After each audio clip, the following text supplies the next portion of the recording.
ആലപ്പുഴ കായംകുളത്ത് രക്ഷാപ്രവർത്തനത്തിനിടെ യുവതിയെ പീഡിപ്പിച്ചെന്ന പരാതിയിൽ ഇപ്പോൾ നടപടിയുണ്ടായിരിക്കുന്നു. നടപടി തുടങ്ങുന്നു പോലീസ്. യുവതിയുടെ മൊഴി ഇന്ന് രേഖപ്പെടുത്തുമെന്നാണ് ഇപ്പോൾ വരുന്ന വിവരം. മൊഴിയെടുക്കാൻ കായംകുളം ഡിവൈഎസ്പി ഓഫീസിൽ എത്തിച്ചേരാൻ യുവതിക്ക് നിർദ്ദേശം നൽകിയിട്ടുണ്ട്.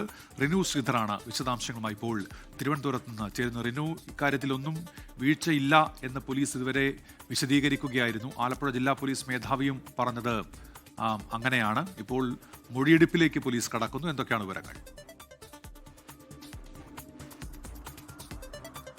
ഉന്മേഷ്, സ്മിത, ഇക്കഴിഞ്ഞ 3-ാം തീയതിയാണ് കായംകുളത്ത് ഓട്ടോറിക്ഷ അപകടത്തിനിടെ യുവതിയെ രക്ഷാപ്രവർത്തനത്തിനെത്തിയ വ്യാപാരി വ്യവസായ ഏകോപന സമിതിയുടെ നേതാവ് പീഡിപ്പിച്ചത് എന്നുള്ളതാണ്. അതിനുശേഷം ആശുപത്രിയിലെത്തി അവിടെ നിന്ന് കടന്നു കളയണമെന്ന്, അല്ലെങ്കിൽ റഫറൻസ് വാങ്ങിച്ച് അവിടെ നിന്ന് പോകണമെന്നുള്ള ഭീഷണി ഉൾപ്പെടെ മുഴക്കി എന്നുള്ളതായിരുന്നു യുവതിയുടെ ആരോപണം. തൊട്ടുപിറ്റെന്ന് തന്നെ അന്ന് തന്നെ പോലീസിനെ അറിയിക്കുകയും തൊട്ടുപിറ്റെന്ന് തന്നെ മൊഴി രേഖപ്പെടുത്തി കേസ് രജിസ്റ്റർ ചെയ്യുകയും ചെയ്തു. പക്ഷേ ഈ നേതാവിനെ പിടികൂടുവാൻ വേണ്ടി, സുനിൽ സബാദ് എന്ന് പറയുന്ന നേതാവിനെ പിടികൂടുവാൻ വേണ്ടി പോലീസ് തയ്യാറായില്ല എന്നുള്ളതാണ്. പോലീസ് അദ്ദേഹത്തിന് സഹായം ചെയ്തു കൊടുക്കുന്നു എന്നുള്ളതാണ് ഈ യുവതി ആരോപണം ഉയർത്തിയത്. എന്തായാലും ആ സംഭവം വിവാദമായി.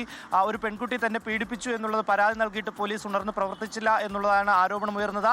ഇന്നലെ ആലപ്പുഴ SP മാധ്യമങ്ങളെ കണ്ട് അത്തരത്തിലൊരു വീഴ്ച സംഭവിച്ചിട്ടില്ല, കൃത്യമായി പോലീസ് ഇടപെട്ടു എന്നതാണ്. എന്തായാലും ഈ സുനിൽ സബാദ് അടക്കം ഒളിവിലായിരുന്നു കുറച്ച് ദിവസം. അതിനുശേഷം അദ്ദേഹം സജീവമായി രംഗത്തുണ്ട് എന്നുള്ളതാണ് ഈ യുവതിയും ആരോപിച്ചത്. എന്തായാലും നിലവിൽ പോലീസ് ഇപ്പോൾ ഉണർന്ന് പ്രവർത്തിക്കുവാൻ വേണ്ടി ആരംഭിച്ചിരിക്കുന്നു എന്ന് വേണം നമുക്ക് പറയാൻ. കാരണം പരാതി നൽകി ഒരു മാസത്തോളം ആകുന്നു, പക്ഷേ നിലവിൽ ഒരു തരത്തിലുള്ള ഇടപെടലും പോലീസ് നടത്തിയിരുന്നില്ല. ഇപ്പോൾ ഈ യുവതിയോട് മൊഴി രേഖപ്പെടുത്തുന്നതിന് വേണ്ടി എത്തിച്ചേരുവാൻ വേണ്ടി ആവശ്യപ്പെട്ടിട്ടുണ്ട്.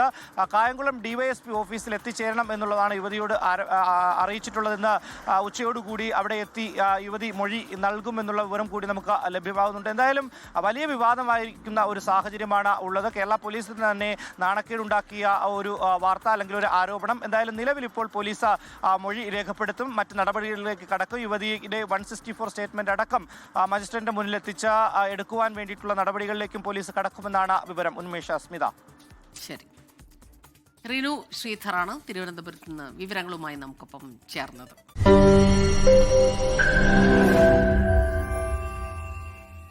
ലോകത്തെവിടെയായാലും ഏത് സമയത്തും 24 വാർത്തകളും ഓഗ്മെന്റഡ് റിയാലിറ്റി പാക്കേജുകളും എക്സ്പ്ലെയിനറുകളും വിശദമായി കാണാൻ ഞങ്ങളുടെ YouTube ചാനൽ നിങ്ങൾക്ക് സബ്സ്ക്രൈബ് ചെയ്യാം.